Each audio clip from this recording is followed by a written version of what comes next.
What you gonna do, brother, when the comic monster runs wild on you? Hey everybody, Dan here. Time for another Comic Monster Monster Haul.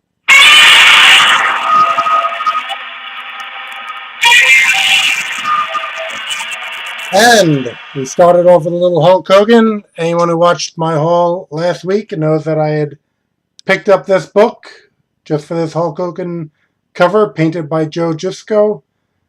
Excellent work, Hulkamaniac here, so very happy to have that. And popping out this store, so the shirt had to get it. All right, let's see here. Monster Haul. All right. What did we get? This might have been doubling up a bit, but I'm going to start just going with Amazing Spider-Man in trade form. So trade came out, got that, and trade for the Hulk. I actually bought the first issue of this and then stopped it. It's looking pretty good right now. This collects 1 to 4, so I picked this up as well. Maybe if I can, I know Ultimate Spider-Man I've been getting in trades, but I did get trades of Superior, and when he came back, I love Humberto Ramos's art. So I'm so far behind on reading. It seems like the trades make more sense. I've double dipped on this one, double dipped on the first issue of this one, but I just got to keep in mind I'm already getting trades of Ultimate Spider-Man.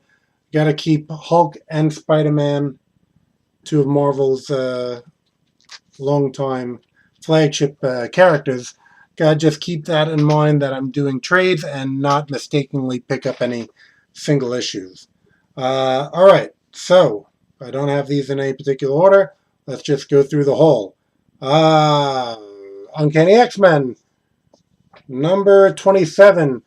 Chris Bachalo doing the art. And that is a no-brainer for me. Love his work. Let's see, this is Axis number 3. Leno Francis Yu doing the art on that one. I've been picking up Storm, and I do like the artist drawing that. And Amazing X-Men, Carlos Barbary doing the art. I am down with that. What issue is this? Number 12. All right. We have Mamai, the Sailor Scout, which is kind of like a manga version of a female Popeye.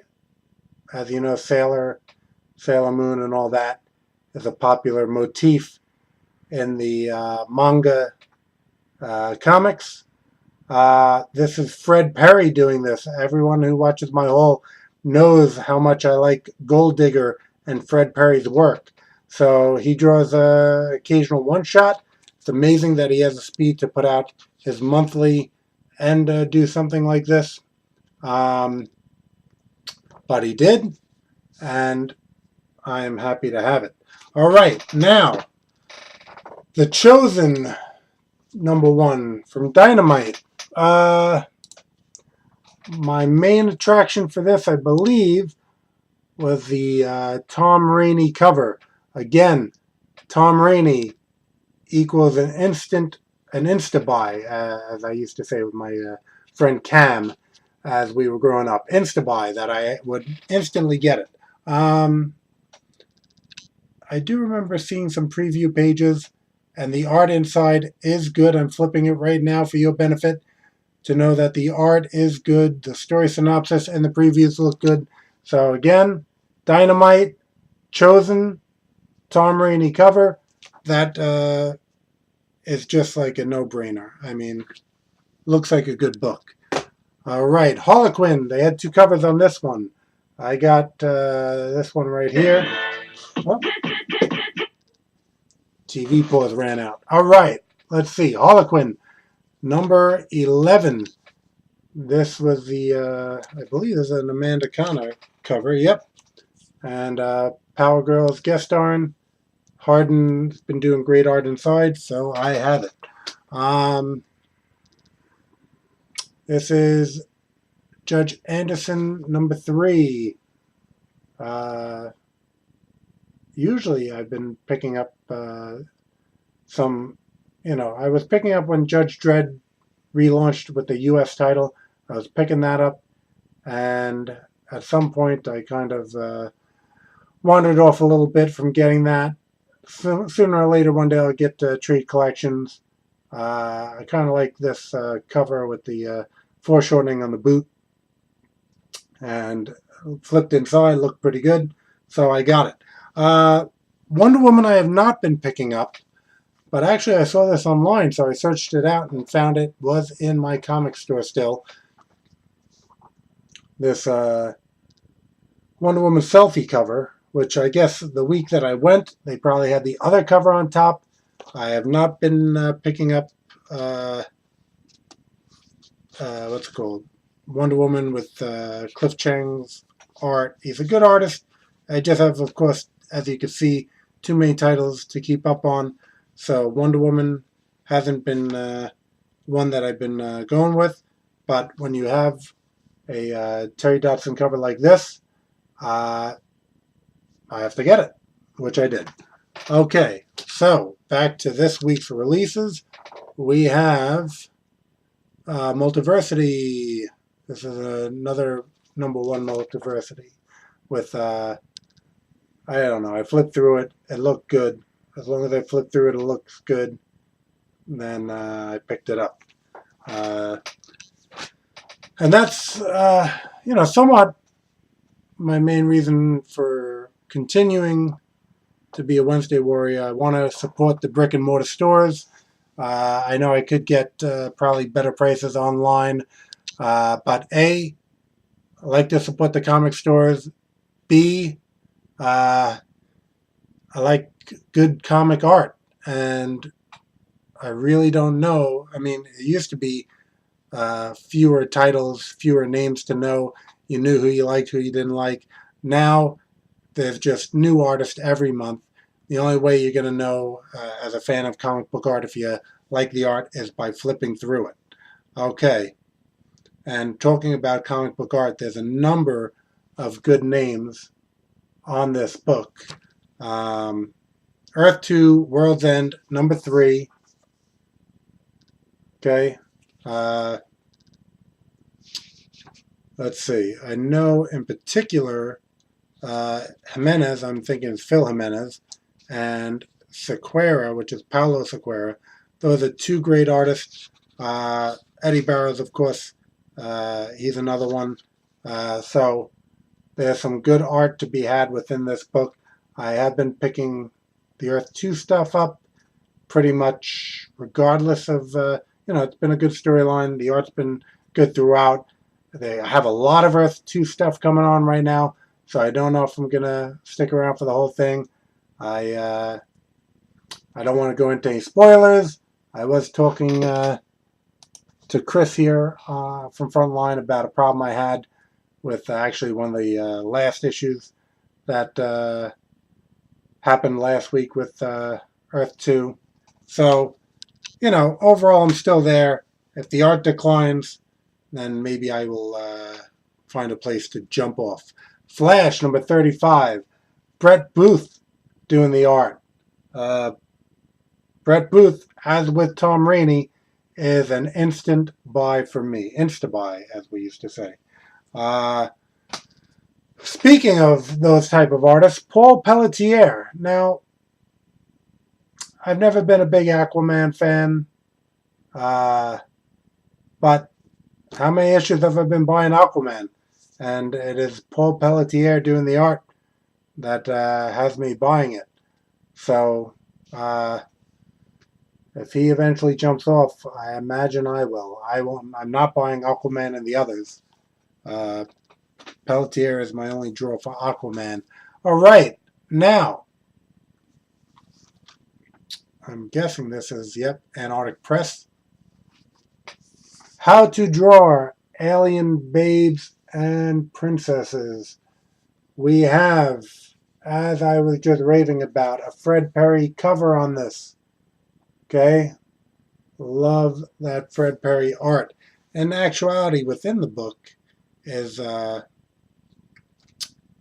let's see, art by Christopher Allen and Rod Espinosa. As an Antarctic fan, Rod Espinosa has been doing work for them for quite some time, and he's a great artist. And, I kind of flipped through this, and I have a lot of how to draw type stuff that coincidentally, in working with Argo Comics, I did draw Argo 5 #1, but soon found out that my work as an editor, letterer, marketing, just writer, of course, that's a biggie. All those things were so time consuming that I had to give up the art chores. I enjoy doing the art. I still do art at the conventions, but that's usually my main place that I'm going to have free time to actually do art. I'm going to try to free up some more time pretty soon, get some more art done, maybe have a new print at the Argo Comics table. But I do, again, enjoy a good art instructional, and even though I don't always get to read through them all, this one seemed to have some good tips as well as just good illustrations throughout. So it became a purchase for me. All right, that pretty much does it on the book front. I'll just make note that I picked up, I've seen it in the theaters, of course, but X-Men, Days of Future Past. Okay, so, has some extras. If I can ever clear up the DVR enough to actually watch any DVDs I purchase, then that'll be on the list, but it will come after. Okay, picked up this 3-pack. Okay, it's technically a 2-pack, but we'll call it a 3-pack. I don't know. You got this Flash Gordon, which I may or may not even have already. And it comes with a 2-pack that has Flash Gordon and Ted, which I had only seen part of. But obviously it's paired up with Flash Gordon for a certain reason that I won't get into as a spoiler, but I'm guessing a lot of people have seen this already. I've never watched the full Ted. I've seen, of course, Flash Gordon years ago a number of times. Has that iconic Queen song going for it. So a 3-pack, again, you might think, why are you wasting your money if they're giving you one of the movies twice? $4. I mean, $4. It's no secret where I got it. Walmart. $4 just for this movie that I don't have is a bargain. I mean, usually they're rock bottom price for movies of $5. So, being that I had an interest in seeing that one, now I have it. So, having seen X-Men Days of Future Past, that'll probably be put on the back burner. Even this Ted movie will technically be on the back burner until I can clear out some space on the DVR. As a wrestling fan, as we just went over, that'll keep you busy enough just with the amount of programming that's on. I can't even keep up with that. So, add in all the shows that have come out right now, especially comic type shows with Flash, Gotham, Walking Dead's back. So there's just too much TV to get to. Got to produce comics for Argo Comics. Got to watch the TV. Got all these comics to go through. Not enough hours in the day. And I'll continue talking about that perhaps on another video. So thanks for coming in to this week's Monster Haul, and keep coming back to Comic Related for all your news, reviews, and comic entertainment.